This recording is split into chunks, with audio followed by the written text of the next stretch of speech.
দিনের কম বেশি। তো রাসূলুল্লাহ সাল্লাল্লাহু আলাইহি ওয়াসাল্লাম মারা গিয়েছেন 10ম হিজরিতে, আর ইমাম আবু হানিফা রাহিমাহুল্লাহ জন্ম হলো 80 হিজরিতে।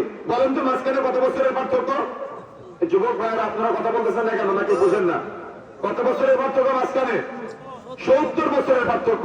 আচ্ছা বলেন তো, আবু হানিফা রাহিমাহুল্লাহর জন্মের আগে হানাফি মাযহাবের জন্ম নাকি তার জন্মের পর হানাফি মাযহাবের জন্ম? হ্যাঁ, কার জন্মের পরে? নিঃসন্দেহে আবু হানিফা রাহিমাহুল্লাহ জন্মের পরে। তা না হলে তার নামে কিভাবে নামকরণ করা হয়? এখন যদি আমি একটু অঙ্ক করি যে রাসূলুল্লাহ সাল্লাল্লাহু আলাইহি ওয়াসাল্লাম মারা গিয়েছেন 10ম হিজরিতে, তাহলে 10ম হিজরিতে ওহী বন্ধ, তাই না? 10ম হিজরিতে কি 10ম হিজরির পরে ওহী চালু হওয়ার কোনো সম্ভাবনা আছে নাকি? ওহী চালু হওয়ার কোনো সম্ভাবনা আছে? তো রাসূল মারা গিয়েছেন 10ম হিজরিতে, তাহলে 10ম হিজরিতে ওহী বন্ধ। তাহলে 10ম হিজরিতে ওহী বন্ধ। রাসূল মারা যাওয়ার 70 বছর পরে আবু হানিফা রাহিমাহুল্লাহর জন্ম, তাহলে